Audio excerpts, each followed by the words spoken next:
Welcome back to Superior Sunrise. Now joining me is Joe Hub Baker. I want to thank you for being on this morning with me.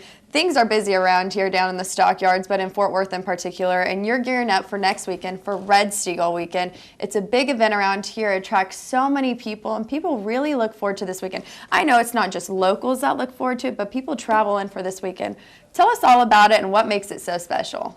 Well, the Red Steagle is a cowboy rodeo, a ranch rodeo, cowboy gathering it once a year. It gets put on the 28th through the 30th, and these cowboys will come from all over the country. People will come from all over the country. They'll see guys like Jake Hooker, Red Steagle, Bobby Flores for musical acts, and then you've got some of the best ranch cowboys across the country competing for the coveted Red Steagle Ranch Rodeo Championship. Well, tell us a little bit about the Ranch Rodeo and what goes on in the Coliseum right across from us that people really gear up for and look forward to, because it's a different and a special kind of cowboys. I mean, these guys work hard on their ranches, and they come and they compete and they kind of put on a show for everybody. They do. You know, there's certain events that they have that you just don't see at every rodeo. For example, they have the ranch bronc riding, and that's always a big hoot. You know, it's just like NASCAR. People like to see things with a lot of flair, you know, a wreck here or there.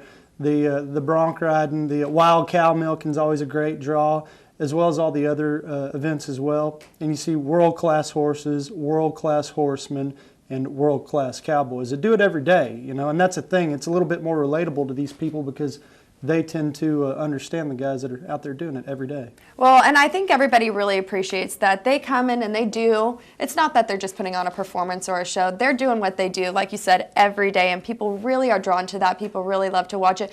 But besides that, you guys have several events. You give out several scholarships. From my understanding, there's an auctioneering competition. There's a lot that's going on during that weekend. That's right. We have the Lone Star bid calling contest. In fact, Superior's own Joe Lichty's one of the judges in it. So there's things like that, scholarships, the youth fiddle contest, cowboy poetry. So there's several different things that we host throughout the weekend that gives a kickback to the community and as well as the community's children. So. For people who haven't been here for Red Steagle Weekend, tell us a little bit about it. I know what it's like. I didn't know. I'm originally from California. When I moved here, I mean, it really is such a big event. I can't say that enough, and it draws so many people. But what do you think it is that just draws such a crowd?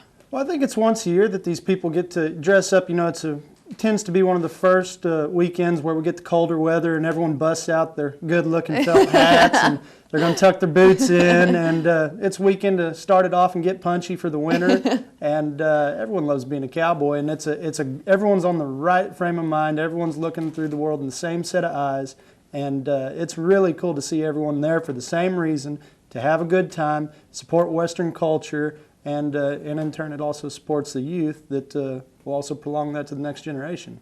And there's no better place to do it than here in Fort Worth, Texas. So I want to thank you for being on with me this morning. Always a pleasure. I know you got to get you back to work. You got a lot of things to gear up for next weekend. We come back, Catherine Britton with IMI Global. Don't go anywhere.